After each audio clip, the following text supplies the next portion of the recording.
Bom, hoje eu vou conversar com uma figura que foi mais uma vez símbolo da resistência, né? Isso na semana passada, quando ele foi sozinho com uma marreta e tentou retirar blocos que foram instalados pela Prefeitura de São Paulo, administrada por Bruno Covas, do PSDB. Padre Júlio Lancelotti, coordenador da Pastoral do Povo de Rua da Arquidiocese de São Paulo. Que satisfação poder falar com o senhor. Muito obrigada. Em primeiro lugar, muito obrigada mesmo por ter aceitado o convite do Portal Diário de Justiça, e já gostaria que o senhor falasse sobre esse momento, que depois acabou com um resultado positivo, importante, com uma repercussão fora até do Brasil, não é, padre?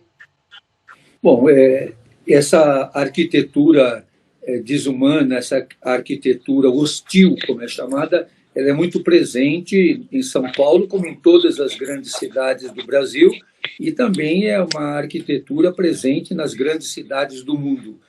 E, mais uma vez, nos deparamos com isso, e aqui próximo, aqui na Avenida Salim Farah Maluf, e inicialmente eu visitei os baixos do viaduto, que tem justamente o nome de Dom Luciano Mendes de Almeida, que é um dos bispos que mais era voltado para os pobres, para os abandonados, para os rejeitados.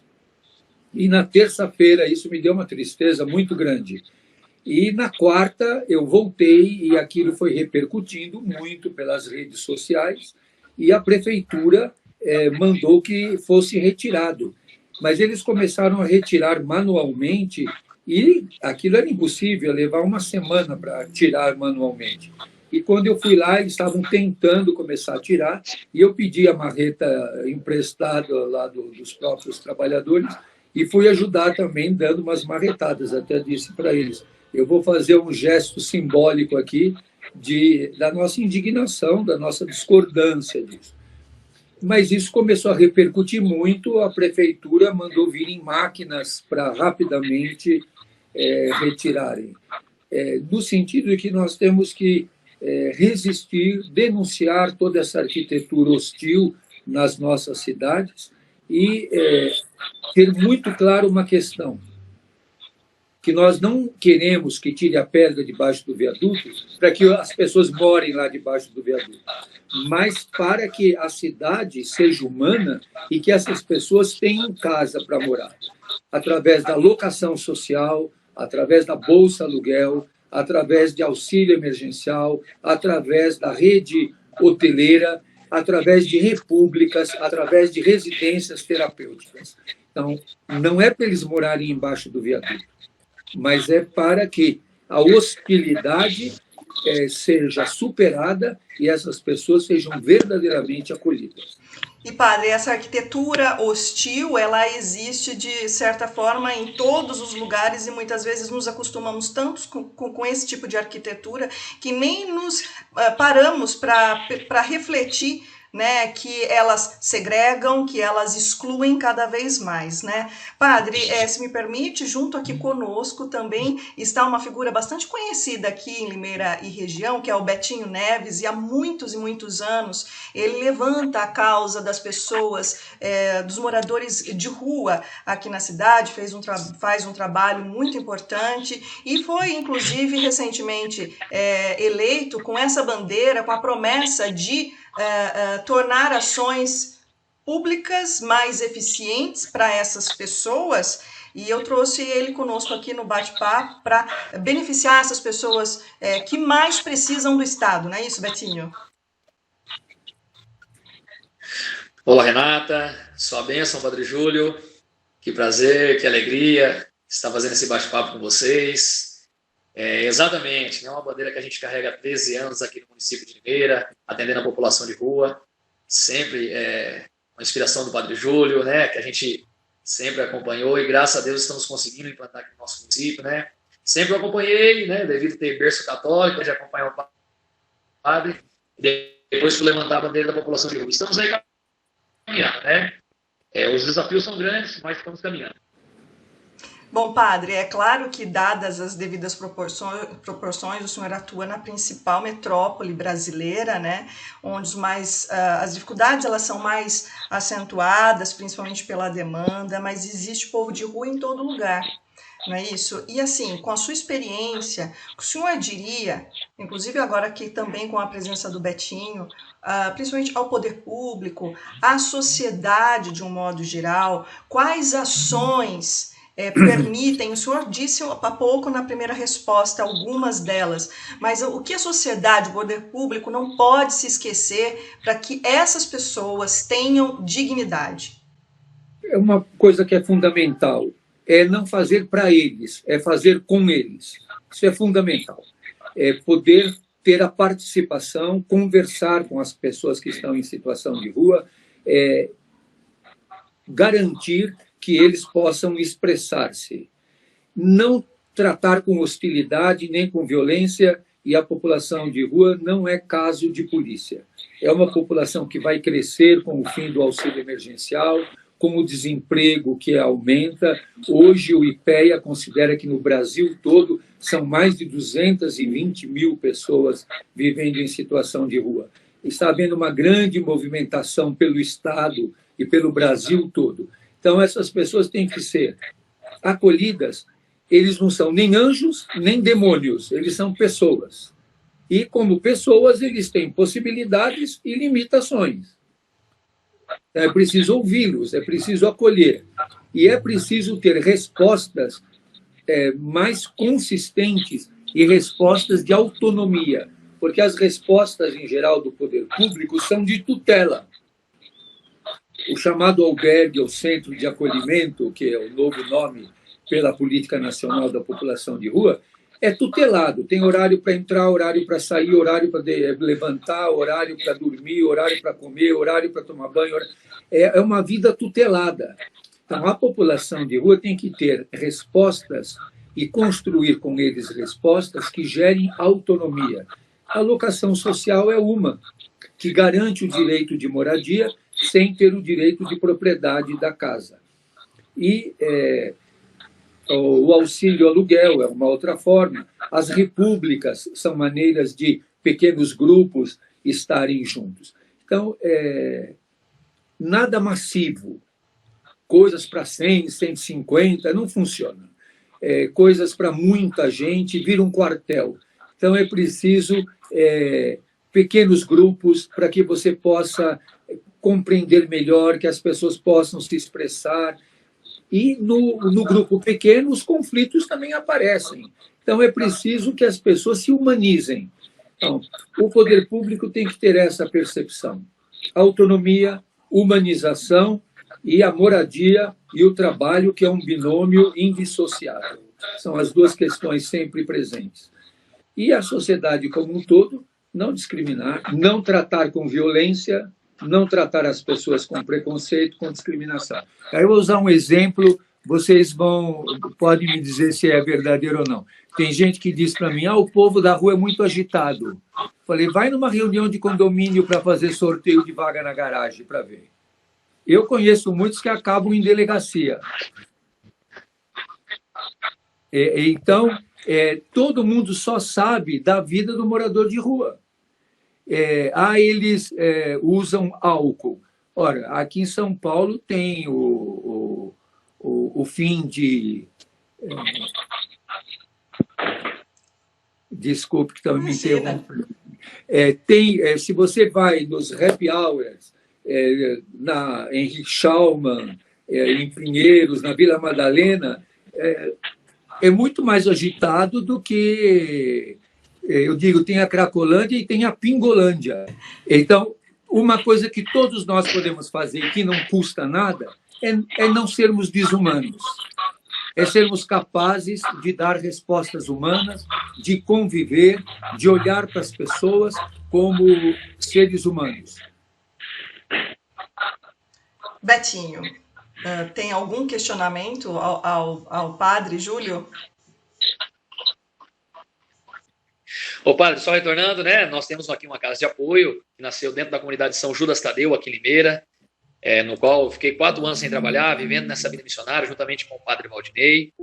E a gente sempre teve essas dificuldades e Deus, né, me deu a oportunidade de entrar hoje na política. Fui o vereador mais votado aqui em Limeira devido ao trabalho que nós fazemos com a população em situação de rua, né? O que a gente quer implementar aqui, padre, se Deus quiser, é a volta da frente de trabalho no município, né? Pensar em tratamento de saúde pública, pensar em frente de trabalho. Eu queria ver que o senhor aí em São Paulo tem a frente de trabalho, funciona para a população de rua, dá certo? Olha, é uma das experiências. Não dá para ter uma experiência só, mas eu ia te sugerir uma coisa que é muito boa é a renda mínima. Se tiver uma renda mínima, pode ter frente de trabalho e tudo, mas poderia ter uma renda mínima e que tivesse critérios de idade, de participação em programas, para mulheres, para pessoas idosas. Então, garantir proteção social. A população de rua, você sabe bem disso, Betinho, é muito heterogênea. Não dá para dar uma resposta só para todos. É como o tratamento de dependência química. Nem todos conseguem o tratamento de abstenção, de abstinência total. Há aqueles que caminham na redução de danos. Não dá para absolutizar nenhuma resposta. Dizer, essa é a única resposta. A gente tem que ter um leque de respostas. O importante é que todas as respostas passem pela questão da autonomia. Como garante a autonomia? Como garante proteção social? Acompanhamento que não seja tutela, mas que seja acompanhamento para a pessoa que necessita de um atendimento e um tratamento. Eu não sei se vocês têm aí o consultório de rua. Então, nós temos uma experiência muito exitosa dos consultórios de rua. Então, eu acredito que nós temos que ter diferentes respostas para diferentes situações. Mulheres com crianças, casais de grupos da comunidade LGBTQIA+. Então, são diferentes respostas dependendo da realidade que cada grupo vive. E nada massificante.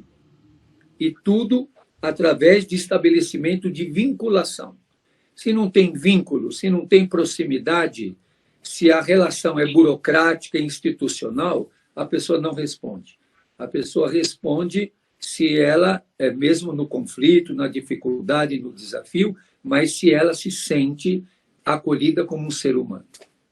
Betinho, e você também pretende fazer uma visita ao Padre Júlio, ver o trabalho dele de perto, não é isso? Caramba, é um sonho. Seria um sonho, padre. Eu também pude contribuir durante 8 anos com o município aqui, dentro da área social. Me formo agora em serviço social mês que vem, né?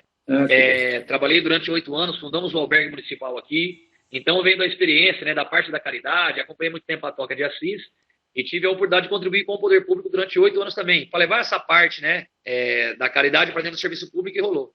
E assim, seria um prazer a gente poder bater um papo com o senhor, levar, né, algumas pessoas também do nosso convívio, que com certeza ia agregar muito. Hoje, o município se concentra demais, né, no Betinho, por saber que eu sou a figura que mais trabalha com a população de rua, e eu precisaria adquirir mais conhecimentos, até para implantar aqui no nosso município. Então, se o senhor pudesse nos receber, seria um prazer. Sim, tá. A hora que quiser, que puder, passando esse momento grave que a gente vive, estamos à disposição para trocarmos ideias, impressões e conversarmos sobre tudo isso. Mas acho que os princípios fundamentais você tem, né? Que essas pessoas sejam respeitadas, acolhidas e que nós não tiremos a autonomia deles e trabalhemos para que eles possam crescer como ser humano. Ô padre, me permite só mais uma última pergunta? Eu sei que o senhor já deve ter respondido umas 300 vezes, se não mais, essa pergunta. Mas dá para o senhor contar como é que foi receber um telefonema do Papa Francisco? Foi muito surpreendente. Eu estava sentado nesse mesmo local onde eu estou agora e o meu telefone tocou e apareceu lá, sem ID de chamador, sem identificação. Certo. Quando aparece assim, em geral, é jornalista ligando com o aparelho da empresa, né, do jornal. E eu achei, era um jornalista. Aí eu atendi e a pessoa disse, é Padre Júlio? Eu falei, é um jornalista estrangeiro. Né? Certeza. Aí ele disse, parla italiano ou habla castelhano? Eu falei, due. E aí ele disse, sono Papa Francesco. Aí, claro, eu levei um Nossa, susto. mas na hora o senhor chegou a duvidar de que é um trote? Não, ou eu não? reconheci a voz. Aí quando ele disse, sono Papa Francesco, Aí, claro, a voz dele, antes eu não tinha reconhecido, mas quando ele disse, Sono Papa Francesco, aí eu reconheci a voz. E aí eu, na hora, disse, Santità. Que bonito. Que emoção, hein, padre? E ele disse, eu recebi tua carta, as fotografias, sei das dificuldades pelas quais você passa, acompanho. E ele me fez uma pergunta assim que só um jesuíta faria. Ele perguntou para mim, como é o seu dia? E o senhor respondeu? Aí eu expliquei para ele, desde a hora que eu celebro a missa e a convivência. E eu disse, mais do que qualquer outra coisa, o que nós procuramos é conviver. Ele falou, é isso mesmo, faça isso. Conviva com os pobres como Jesus. E, padre, conviver nesse momento de pandemia, em que tantos ânimos são aflorados, né? Tantas coisas, tantos sentimentos são potencializados. Que mensagem o senhor deixa para a nossa população aqui em Limeira e de toda a região? De que nós continuemos com esperança, que não desistamos da vida. Proteger os idosos, os mais frágeis, os pequenos, os indefesos, aqueles que ninguém quer, aqueles que estão esquecidos. Não deixarmos ninguém na solidão, ninguém se deprimir, ajudar, apoiar. Uma coisa que todos podemos fazer, manda uma mensagem, telefona para uma pessoa que está sozinha, partilhe alguma coisa, mesmo que você não entre na casa do idoso, leve uma flor para ele, dê uma palavra boa, diga para o irmão que está na rua, aí irmão, valeu, dá água para ele, reparte água, leve uma fruta, um alimento, leve o teu coração. É isso. Sua bênção, padre. Deus abençoe, força e coragem. Obrigada, padre Júlio Tchau, Betinho, vou te Lancelotti. esperar. Obrigado, padre. Betinho Neves, obrigada. Obrigada aos dois por essa entrevista muito especial no portal Diário de Justiça.